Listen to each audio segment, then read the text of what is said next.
What's going on YouTube? It's your host Bruce GNT, and we're here to talk about what's going on in the Bay Area.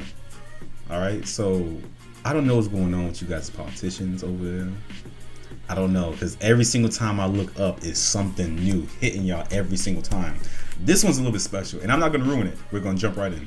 Now to San Francisco, where the city's newest supervisor has stepped down. Isabella Alcarez was only on the job for 1 week after she was handpicked by Mayor Daniel Lurie. Kelsey Thorne has more on the controversy that led to her leaving office. And that search is now underway again. And let me be clear on this. This is not the first time that I have gotten something wrong. It won't be the last. But what I commit to all of you and to the people of San Francisco is that I'm going to learn from this and I'm going to grow. On the steps of City Hall, Mayor Daniel Lurie apologized to the city, more specifically to the Sunset District, after the supervisor he appointed to represent the district just last week announced her resignation following allegations of unsanitary practices and potential tax evasion during her time as a local pet shop owner. The news that came to light yesterday was new to me, but we are going to.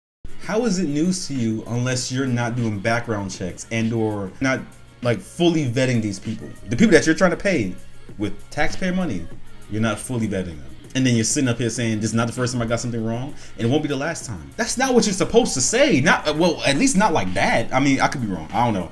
I don't know how politics is run. I'm just saying that's not what will come out of my mouth, especially when it comes to something like that. Unsavory business practices and something dealing with the IRS taxes. Nah. Nope. To thoroughly review our vetting process, and we will get better. But let me be clear, that rests on my shoulders. 29-year-old Bea Alcarez had no previous political experience. Instead, she had owned the Animal Connection, a pet shop in the Sunset, for a few years. The pet store's new owner, Julia Baran, shared text messages with Mission Local, appearing to show Alcarez admitting to paying workers under the table. Baran told me when she learned Alcarez had been appointed supervisor last week, she felt it was only right to share the information with the city and the media. Came out on Monday, how she left the store and how I thought, someone that couldn't run a store could run the Sunset, basically. And I also thought I showed that she wasn't really truthful about, her qualifications. This is just the latest political drama in the Sunset District in recent years. First, it was the negative impacts of the years-long Taraval Street construction project, culminating in the passage of Prop K and the closure of the Great Highway. Sunset voters were so upset over that closure, they recalled the former supervisor Joel Engardio. Alcarez was set to be his replacement. Albert Chow has been along for the ride for it all. He's lived in the district for almost 50 years, is a member of the local Merchants Association, and was a huge opponent of Prop K. He told me before Alcarez was appointed, he had even thrown his hat into the ring to become supervisor. And we just thought... Before he continues, right? One, that girl did not do that because she felt it was her civic duty to warn them. She did it because she was either beefing with her in some way, shape, or form. I could be wrong. But the look in her eyes, I seen it. They were beefing. Even when she was explaining it, they were beefing. Trust me. She's not wrong, though.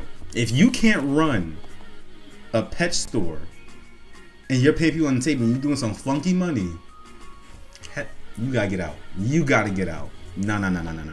Second thing, I'm noticing a trend of people, namely women, getting hired on with no prior political experience, and no one's raising eyebrows at this. You know what I'm saying? Like, let's ignore the fact that they're women. I don't give a damn about that. How are people making these connections? And you know what I'm saying? Like, how did he find her? And then how did he get passed up? You know what I'm saying? That doesn't make any sense. How did she get picked when someone like him that's been in that area for the past, 40 plus years and probably knows that area like the back of his hand, get passed up, but then she got picked? Where's the connection there? Who does she know and how she was able to put herself in that position? These are the questions that need to be asked because it's not making sense to me. To me, it's not making sense. It would be a natural evolution to go with somebody that came out of the recall. Albert says he was surprised when he learned Alcaraz had been appointed because he had never heard of her.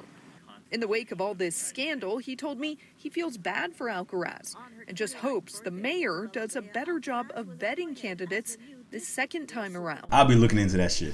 What connection these two have? How does she was able to get this job? Like you know what I'm saying? Like, what is it? That's just weird. That's just, like, maybe I'm focusing too much on it, but it's a weird thing. It should be looked into. That's what I'm saying. That's what I'm saying. I hope that we do better on the next round. That's what I can say. You know, ball's in his court. I'm just waiting to see what happens. The mayor says the search for a new supervisor is already underway. And for those who live in the Sunset, he says he's listening loud and clear. I've been out there quite a bit listening to and working with the community. Their voices are being heard loud and clearly, and we need to get them a great supervisor.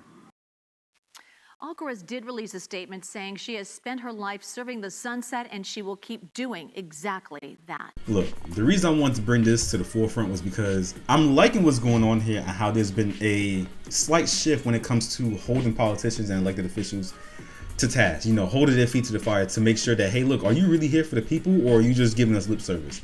What is it? Because I'm seeing more and more stories, more and more situations, articles come out about people in power, people that are in politics, kind of getting sniffed out and going, whoa. You fucking with the money over here. No, we gotta get you out. And I respect that because that's what we need to do. If they're gonna be using our money, taxpayer money, trust me, we gotta hold them to task. We have to hold their feet to the fire and say, hey, look, we're going to be looking into what you're doing and how you're spending money and how much money you're spending because this is ridiculous. This is ridiculous. Like I said before, I find it interesting that she was put up when they had someone else that probably would have been way more qualified to do a job. But like I said, if someone knows something I don't know, feel free to share because it seems a little fishy to me. I'm just saying. And you guys already know what to do. Comment down below. Tell me your thoughts.